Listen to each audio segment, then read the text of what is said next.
26, versículo 1 em diante, Deus vai falar aos nossos corações em nome de Jesus. O povo de Judá proclamou Uzias, que tinha apenas 16 anos de idade, como rei no lugar de seu pai Amazias.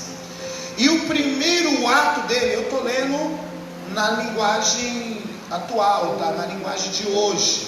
Então de repente dá uma diferença aí na sua Bíblia, mas a história é a mesma, tá bom? E foi conquistar e reconstruir Elate para Judá. Uzias tinha 16 anos de idade quando começou a reinar, e reinou 52 anos em Jerusalém. Sua mãe se chamava Jeconias, era de Jerusalém, e ele agiu corretamente diante do Eterno, seguindo os passos de seu pai Amazias. E ele foi um fiel seguidor do Eterno, muito bem preparado e ensinado por seu tutor e mestre Zacarias a viver em obediência e temor ao Eterno. Enquanto Zacarias viveu, Uzias foi um homem íntegro e o Eterno o fez prosperar. Dá uma paradinha aqui. Eu comecei a pregar, não, eu só quero abrir um parênteses. Eu não sei se você entendeu, mas a palavra que Deus me deu nesse ano de 2020, no final de 2020, Deus me deu uma palavra, e a palavra que Deus me deu foi a seguinte: que existe uma diferença entre pessoas ricas e pessoas prósperas, porque as pessoas elas fazem uma confusão com riqueza e prosperidade. Próspero, para você ser próspero, você não precisa de dinheiro para você viver. Você pode viver, o que nós temos vivido na nossa vida é prosperidade. Quem é próspero não precisa de dinheiro para viajar, ele não precisa de dinheiro para comer as melhores coisas. As pessoas que elas têm dinheiro, ela acha que ela pode tudo, por conta do dinheiro. E tem gente que ele tem dinheiro, e ele de repente ele tem muito dinheiro, mas ele não é próspero, porque ele tem dinheiro e não consegue comer, ele tem dinheiro e não consegue viajar, ele tem dinheiro e não consegue unir a família dele, ele tem dinheiro, mas ele não consegue fazer coisas simples. Quem é próspero, ele não precisa de dinheiro para isso. Ele pensa, minha esposa, ela pensa assim: eu quero comer tal bolo, dessa maneira, desse jeito. Quando é de noite, alguém aparece com o bolo do jeito que ela quer. Tem hora que a gente fala assim: eu queria ir para tal lugar. Alguém simplesmente pastor, estou providenciando aqui para você estar e tal. Eu falo, mas como? Eu lembro que teve um ano atrás, mais ou menos, um ano e meio atrás, os meus filhos falaram assim: eu quero conhecer o Rio de Janeiro. Eu falei para eles assim: filho, o Rio não é tudo isso daí que você está pensando, não. O Rio ele tem um pedacinho bonito, mas é feio, é fedido. Eu falei desse jeito para eles, né? Aí eu falei, a minha esposa já está me reprovando aqui, ó.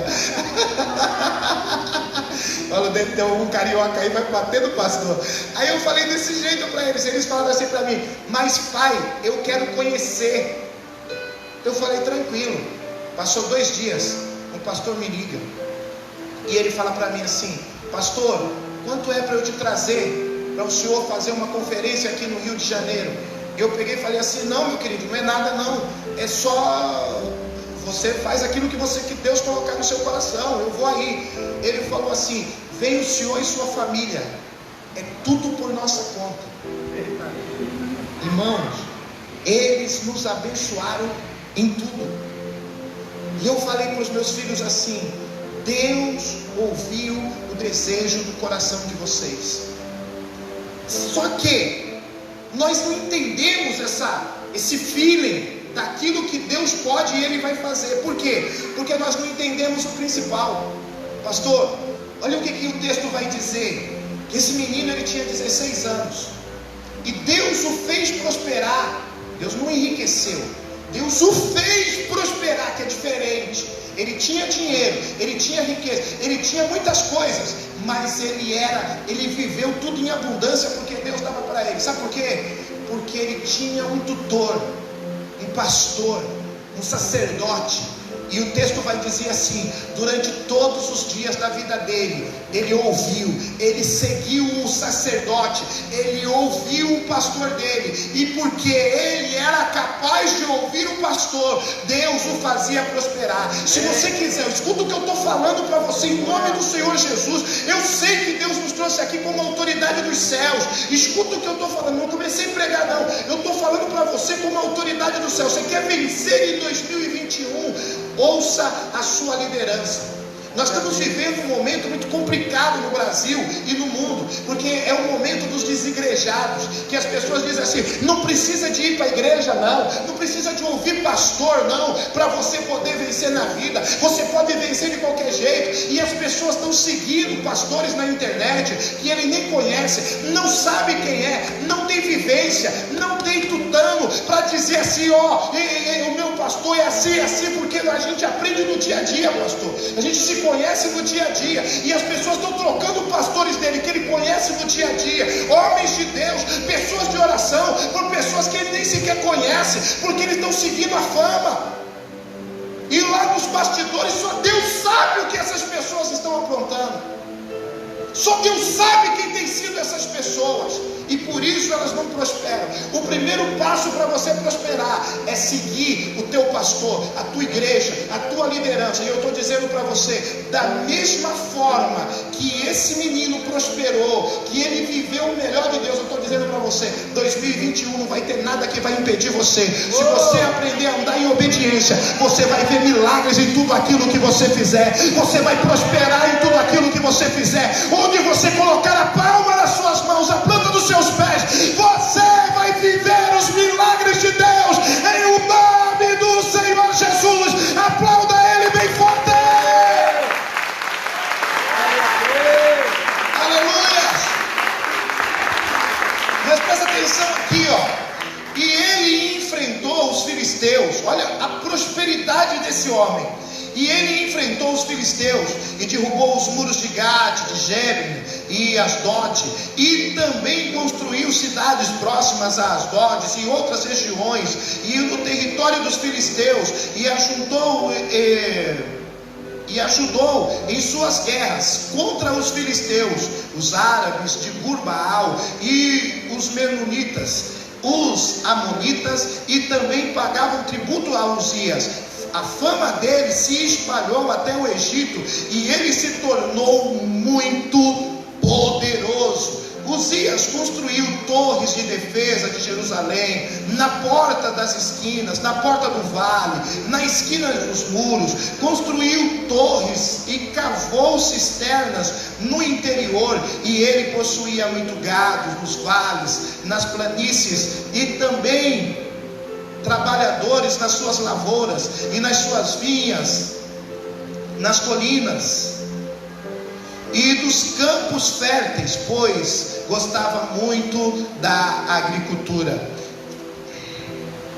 E na área militar, Uzias equipou o seu exército para a guerra. Os soldados foram organizados em campanhas sobre a convocação do sacerdócio, do secretário Jeiel e do general da divisão de Maazéias, e um dos oficiais do rei, e era 2.600 chefes de famílias no comando de todos os homens no combate, sob o comando dele, e estava 307.500 homens treinados para a guerra, um forte exército real, capaz de enfrentar qualquer inimigo. Uzias equipou-os com escudos, lanças, capacetes, armaduras, arcos, fundas, e também espalhou as torres em esquinas dos muros de Jerusalém, com as mais avançadas tecnologias militares, em lançamentos de flechas, de grandes pedras, e ele ficou famoso por todos esses feitos, e tudo parecia favorecê-lo. Mas, todavia, contudo, o poder e a fama acabaram subindo à sua cabeça, E o rei e a sua arrogância e o seu orgulho provocaram a sua queda. Certo dia, já rebelde contra Deus, ele entrou no templo do Eterno como se fosse o seu dono e queimou incenso no altar do sacerdote Azarias, e apoiado por 80 sacerdotes corajosos do Eterno, tentou impedi-lo, e ele os repreenderam dizendo: você não pode fazer isso, Uzias, porque é tarefa dos sacerdotes, descendentes de Arão, especialmente consagrados para esse trabalho. Só eles podem queimar incenso. Saia do templo do Eterno. Você foi infiel. Não pense que o Eterno irá honrar você por causa disso. Mas Uzias, com o incensário na mão, pronto para queimá-lo, ficou furioso com a interrupção, e ele começou a xingar os sacerdotes. Mas quando discutiam, apareceu uma doença de pele na testa dele, e assim que o sacerdote principal, Azarias, e os demais sacerdotes viram o sinal da doença, retiraram-no dali rapidamente, e ele correu para fora, pois reconheceu que a doença tinha sido enviada da parte do Eterno. Capítulo 27, versículo 1. Jotão tinha 25 anos de idade quando começou a reinar, e reinou 16 anos em Jerusalém. A sua mãe se chamava Jerusa e era filha de Zadok, rei. E ele agiu corretamente diante do Eterno, seguindo os passos de Uzias seu pai. Mas, ao contrário do seu pai, ele não profanou o templo do Eterno. No entanto, o povo continuou vivendo em pecado. Jotão reconstruiu as portas superiores do templo do Eterno, aumentou consideravelmente o muro de Ofel e edificou cidades nos planaltos de Judá, bem como fortalezas e torres nos bosques. E ele juntou e derrotou os reis dos amonitas. Naquele ano, os amonitas pagaram a ele 3,5 talentos de prata, cerca de 10.000 barris de trigo e 10.000 de cevada de tributo, e foi repetido nos 2 anos seguintes. E a força de Jotão estava na sua firmeza e determinação em viver em obediência ao Eterno. Capítulo 28, versículo 1. Acaz tinha 20 anos de idade quando começou a reinar, e reinou 16 anos em Jerusalém. E ele agiu mal diante do Eterno, e não foi como os seus antepassados Davi. Pelo contrário, ele seguiu o exemplo de Israel, a ponto de difundir imagens para servir aos deuses pagãos de Baal, e queimou incenso proibido no vale de Ben-Rinom, e chegou ao ponto de oferecer o próprio filho em sacrifício, e prática abominável, copiada dos povos pagãos que o Eterno havia expulsado da terra. E ele também participou das celebrações e divindades ligadas a orgias religiosas que estavam espalhadas por toda parte, e o Eterno o entregou na mão dos reis da Síria. Feche seus olhos. Senhor Jesus, que o Senhor possa trazer para nós uma palavra, Senhor, que seja firme para o ano de 2021, que o mês de junho, Senhor, de cada um dos seus filhos, ó Deus, seja debaixo de bênção, em nome de Jesus, amém. 3 gerações, 3 reis, 3 atitudes completamente diferentes. A primeira pergunta que me traz aqui, e eu quero fazer para vocês, porque nós estamos vivendo numa época, apóstolo, nós estamos vivendo numa época que as pessoas, elas estão colocando da seguinte maneira: ofertar ou não ofertar, dizimar ou não dizimar. O que está certo? Porque tem um monte de gente que vai para a internet para dizer assim: você não precisa dar dízimo não, você não precisa fazer oferta não, isso é coisa de igreja, isso aí foi os pastores que inventaram e não sei o que. Eles estão querendo dizer que a oferta não é sagrada. Eles estão querendo dizer que a oferta é comum. Eles estão querendo dizer que o dízimo não é sagrado, consagrado e sagrado ao Senhor. Eles estão querendo trazer uma linha de dizer que é normal, de uma normalidade que não existe. E aí, Deus me trouxe uma pergunta ao coração. Se a oferta, ela é algo comum na igreja, presta atenção. Se a oferta, se os dízimos, a oferta, essa parte é uma parte comum na igreja, por que o fator determinante desses 3 reis foi a conduta que eles tiveram com o altar? Se é normal, como a maioria das pessoas estão dizendo, como eles estão falando, se é algo normal, por que essas condutas, elas foram fatores predominantes na vida dos 3? Porque você vai ver que os 3, eles foram aprovados ou reprovados por Deus, mediante a sua conduta com a oferta. Abre um outro parênteses aqui. Não adianta você pensar que você vai vencer lá no futuro, se você não começar a resolver no passado. Eu falei que vai ser rápido, que nem arrancar um esparadrapo.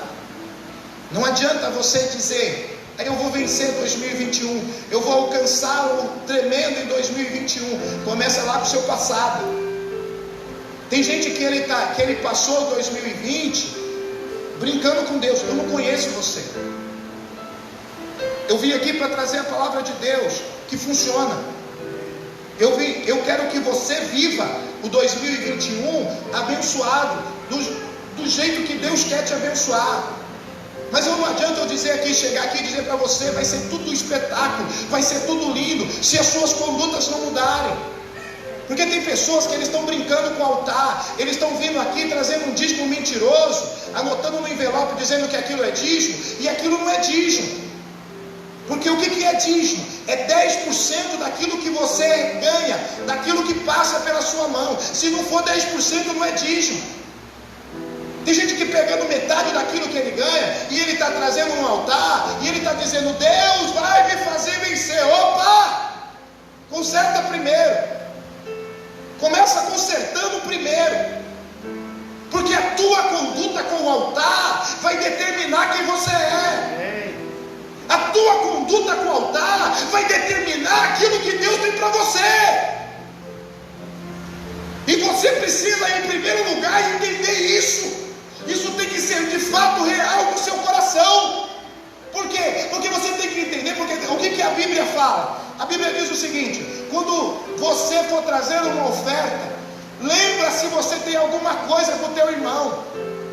E aí tem muita gente falando assim, se tem alguma coisa contra o meu irmão, eu não devo entregar. Não, a Bíblia não diz isso. A Bíblia diz assim, deixa a tua oferta no altar. De novo, deixa a tua oferta no altar. E aí vai lá e conserta com o teu irmão.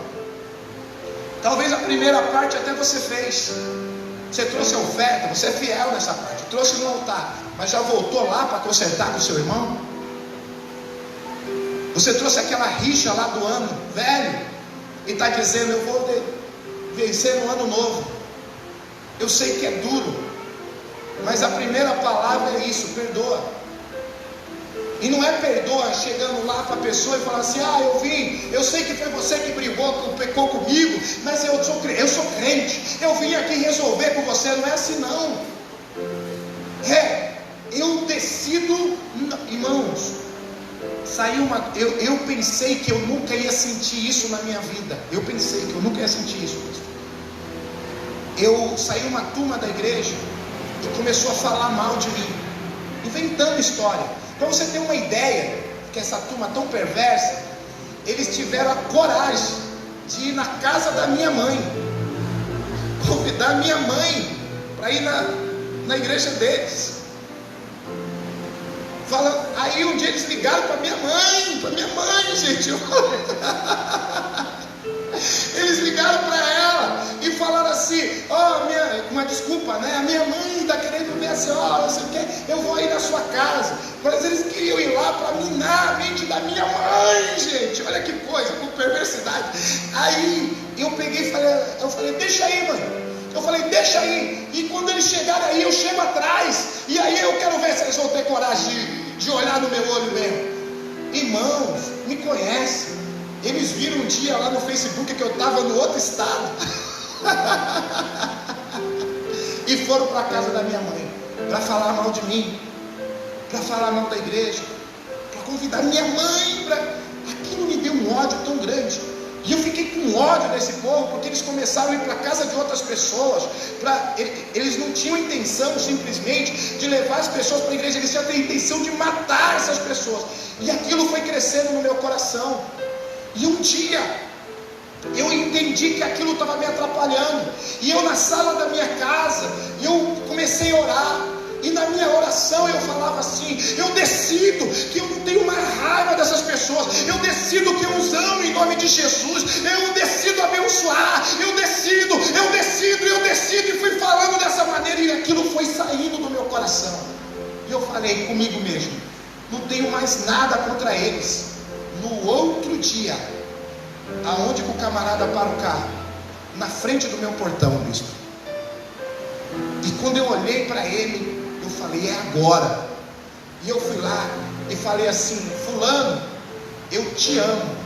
Aí ele abaixou a cabeça, ele não conseguiu olhar no meu olho, ele abaixou a cabeça e ele falou assim: eu também gosto muito do senhor, pastor. Eu falei assim, eu peguei a cabeça dele, eu virei a cabeça dele assim, eu olhei bem dentro do olho dele, eu falei assim: fulano, eu estou dizendo para você, eu te amo em Cristo Jesus, eu te abençoo em nome de Jesus, eu quero o teu bem. Eu falei isso para ele. Aí ele não conseguia olhar no meu olho, e ele falava assim: eu também te amo, pastor. Irmão, se foi sincero dele ou não foi, eu sei que no meu coração não tinha mais nada, porque eu decidi que aquela situação não ia mais parar a mim.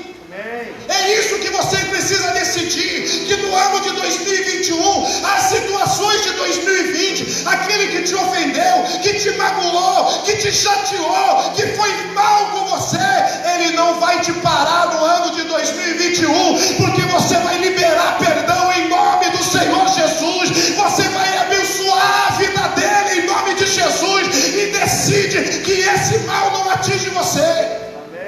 Mas só que a gente fala isso, mas nós temos 3 tipos de pessoas aqui na igreja, bispo. Não vamos falar aqui que essa aqui é uma igreja com 3 tipos de pessoas. Eram 3 gerações, mas eram 3 tipos de pessoas. Pode notar, o primeiro rei, ele começou a reinar com 16 anos. Quantos anos? 16. Rapidinho, vamos lá. Ele começou a reinar com quantos anos? 16 anos. Reinou mais de 50 anos.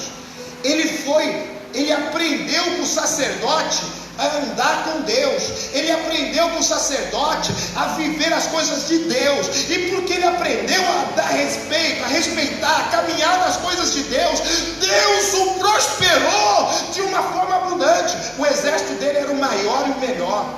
Numa época em que fundir espada, escudo, capacete era muito difícil, ele tinha com sobra. O exército dele, ele tinha maquinários de guerra que atiravam flechas longe, atiravam pedras, ele tinha coisas que era obra de engenharia. Deus o abençoou, mas um dia entrou uma loucura na cabeça dele.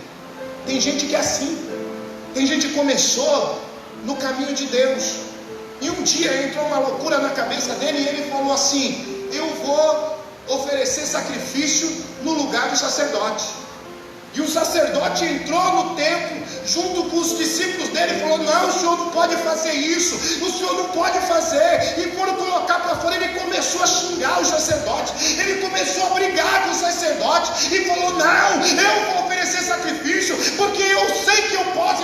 A arrogância entrou no coração dele, e quando a arrogância entrou no coração dele, ele caiu.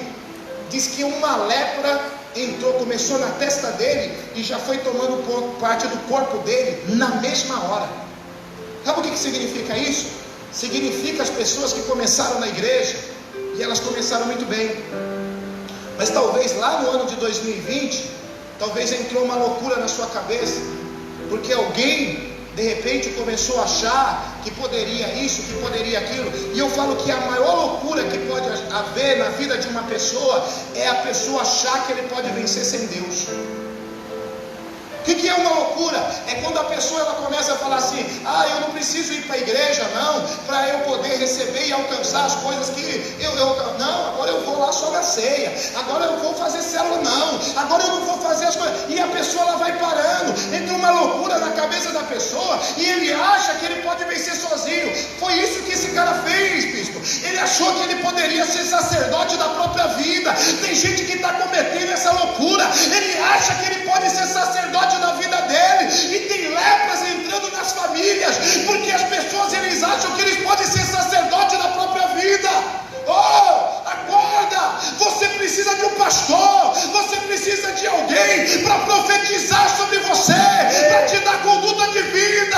Mas quando você aprende a andar na palavra da promessa, escuta, cada passo que você dá é passo de vitória. Cada vez que você abre a sua boca, são palavras de bênção que são liberadas. Você tem que aprender a andar nisso. Talvez você viveu essa loucura lá. Escuta, primeiro passo é começar a entender aonde parou e voltar. Amém. Você não é sacerdote da sua vida, você não faz o que você quer. Tem gente aqui que parou de fazer célula, parou de trabalhar para Deus, parou de fazer as coisas que deveriam fazer para Deus. Você parou do seu ministério. Você tem um chamado. Deus te deu um dom de tocar um instrumento. Deus te deu o dom de pregar a palavra. Deus te deu o dom de fazer algo muito especial para Deus. Mas em algum momento da sua vida você parou. Mas nessa noite Deus está te chamando de volta. Deus está te chamando para viver o ministério que Ele tem para você, não o ministério que Ele deu para o outro. Ele está chamando para você viver o ministério que Ele deu para você. E o dia que você desejar e decidir viver o ministério que Deus tem para você, você vai romper em tudo aquilo que você fizer. Amém. Tem gente que as coisas estão paradas porque ele parou de fazer aquilo que Deus chamou ele para fazer. Deus chamou ele para ser rei, ele queria ser sacerdote. Faz aquilo que Deus te chamou para fazer, e você vai ver Deus te fazer prosperar nessa área. Aleluia. E em todas as outras. Aleluia. Porque é esse o propósito que Deus tem para você. Amém. Mas o segundo rei, ele também é a representação de pessoas dentro da igreja. Por quê? Porque ele teve um mau exemplo do pai, que foi errado, que em algum momento o orgulho desceu no coração, e ele viu isso, e ele assumiu o reinado. Mas o texto vai dizer assim, que Jotão, ele tinha 25 anos quando ele começou a reinar, mas ele decidiu fazer o que agradava o coração de Deus. Escuta, você sabe o que aconteceu nesse ano de 2020 para muitas pessoas? Começaram a olhar para a vida daqueles que pararam, começaram a olhar para a vida daqueles que não fizeram o melhor para Deus. Ele começou a olhar para essas pessoas, e quando você começou a olhar para essas pessoas, você parou também. Escuta, Deus chamou você para ser um Jotão no ano de 2021. O que o Jotão fez? Olhou para o Senhor. Ele falaram assim: mas o seu pai, bem interessa, meu pai. Eu vou aqui, eu olho para o Senhor, eu sigo o Senhor, eu vou seguir aquilo que Deus quer que eu faça. Você sabe quando que você vai viver o extraordinário de Deus? Quando você decidir ser um Jotão dentro da sua casa. Está todo mundo fazendo errado, mas você vai dizer: eu vou fazer o que é certo diante do Senhor. É quando você decidir lá na sua empresa ser um Jotão, porque todo mundo vai dizer assim: mas aqui para vender precisa mentir. Você vai dizer: eu não, eu vou andar na verdade, e Deus vai me prosperar caminhando na verdade. Quando lá na sua vila lá, todo mundo quiser brigar, mas você vai falar assim: eu vou ser diferença, porque eles decidiram ser trevas, mas aqui eu sou a luz, e eu vou pregar a luz, eu vou pregar Jesus, e é isso que você tem que decidir na sua vida. Essa tem que ser a decisão do nosso coração. Nós precisamos decidir viver o que Deus planejou para nossas vidas. Mas tem uma terceira turma aqui, que são os Zacás. Como assim, pastor? Esses Zacás, eles são aqueles que tiveram todo o testemunho de fazer o certo e decidiram fazer o errado. São aquelas pessoas que estão dentro da igreja, porque ele aprendeu, a casa aprendeu com Jotão, durante 25 anos, como fazer o certo, como servir ao Senhor, como adorar a Deus, como engrandecer o nome de Deus. E esse Acais, ele decidiu fazer tudo errado. Olha o que ele fez. Ele começou a adorar os Baalins, ele começou a servir, a fazer cultos a outros deuses, de tal maneira que ele chegou a queimar o próprio filho do fogo. Ele viveu uma vida errada. Tem gente que está dentro da igreja e decidiu ser Acais, que ele sabe o que é certo, ele sabe o que ele tem que fazer, mas ele não faz. Ele sabe que tem que orar, mas ele não ora. Ele sabe que tem que ler a Bíblia, mas ele não lê. E aí ele fala assim: mas por que as coisas estão dando errado para mim? Olha o que o texto vai dizer: e o próprio Deus, e o Eterno, o entregou nas mãos dos reis da Síria, que o atacou com muita violência e os derrotou. Tem gente que está sendo derrotado, não é porque Deus quer que você seja derrotado, não é que Deus quer que você esteja nessa situação, não é que Deus quer que você viva isso daí, mas é porque Ele decidiu a fazer tudo aquilo que Deus não quer que Ele faça.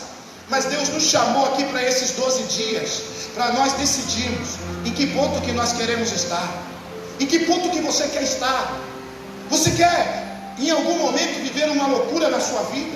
Você quer continuar vivendo uma vida santa diante de Deus? Ou você quer caminhar como os Acais têm caminhado por aí? Porque tem uns montes por aí e eles estão dizendo assim: mas está tudo bem, tá? Eu minto, mas está tudo bem. Eu roubo, mas está tudo bem. Eu não faço aquilo que o pastor manda fazer, mas está tudo bem. Não está tudo bem não, porque na hora que ele tiver que encarar Deus, ele vai perguntar: por que essas coisas estão vindo sobre a minha vida?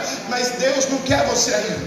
Talvez você parou, talvez você voltou atrás, talvez você deixou de fazer aquilo que Deus queria que você fizesse, mas Deus te trouxe aqui hoje para dizer para você: eu não quero você aí, eu não tenho essa unção aí para você. Eu quero você viver no sobrenatural de Deus, eu quero você viver no extraordinário nesse ano. Tem muitas pessoas com uma interrogação, preocupados com o que vai ser esse ano. Irmão, se você decidir ser um Jotão nesse dia de hoje, se você decidir caminhar debaixo da palavra de Deus, você não tem com o que se preocupar. Pode vir os assírios, pode vir esse ou aquele, pode vir essa ou aquela situação, Deus vai proteger você e tua casa. O mal, praga alguma vai chegar até você, porque o milagre de Deus vai se fazer presente aonde você estiver, onde você colocar a planta dos seus pés, a palma das suas mãos, você vai viver milagres, você vai ser abençoado em tudo aquilo que você fizer, e essa é a promessa de Deus para sua vida. Quem recebe, aplaude bem forte o nome do Senhor. Você vai viver, você vai viver, você vai viver o extraordinário de Deus, em nome do Senhor Jesus. Eu quero orar por você nessa noite. Não sei aonde você parou, eu não sei qual foi o passo que você deu, que se afastou de Deus. Eu não sei o que você tem guardado no seu coração, que tem impedido de viver o extraordinário de Deus, mas tudo vai ficar hoje aqui no altar, em nome do Senhor Jesus Cristo. Eu não sei aonde você se rebelou, aonde entrou uma loucura na tua cabeça, que você deixou de fazer aquilo que Deus mandou você fazer. Mas Deus está te trazendo de volta hoje. Deus quer te trazer de volta hoje para o caminho da santidade, para o caminho da obediência, para o caminho da fé. Deus quer fazer você viver o extraordinário de Deus. E eu quero orar por você hoje. Quem está disposto, diga amém. Amém. Ficava de pé vocês todos.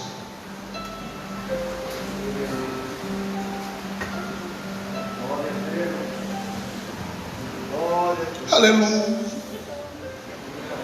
Eu gostaria que você colocasse a sua mão sobre o seu coração. Feche seus olhos.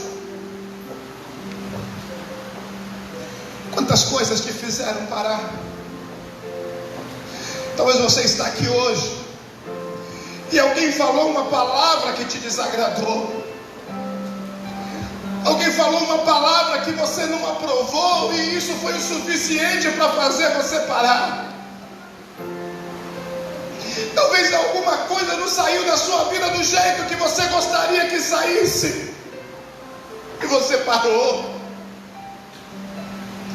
Talvez você é líder, Deus te deu condições de salvar muitas pessoas, de ajudar muitas pessoas, mas você parou. Você falou: eu me frustrei, pastor.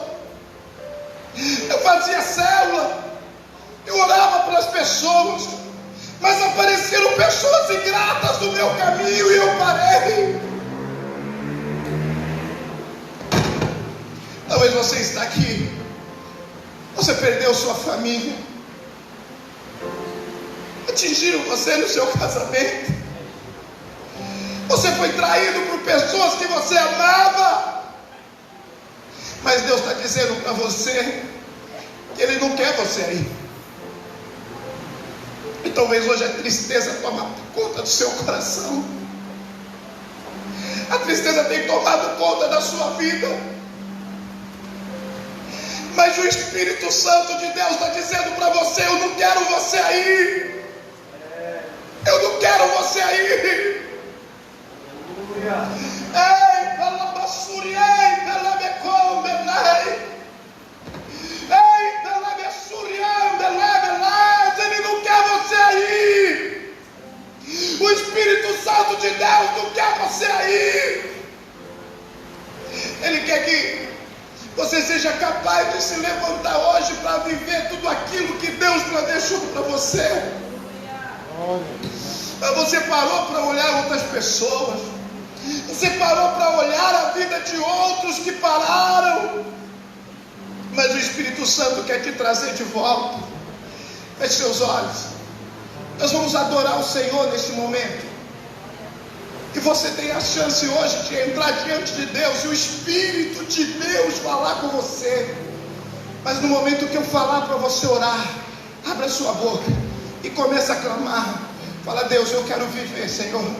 Eu quero viver tudo aquilo que o Senhor tem para mim, Senhor. Se tem alguma coisa que tem me parado, se ficou alguma coisa lá para trás, talvez você fez um voto lá atrás e você simplesmente se esqueceu. Você se esqueceu dele. Deus não quer isso para você.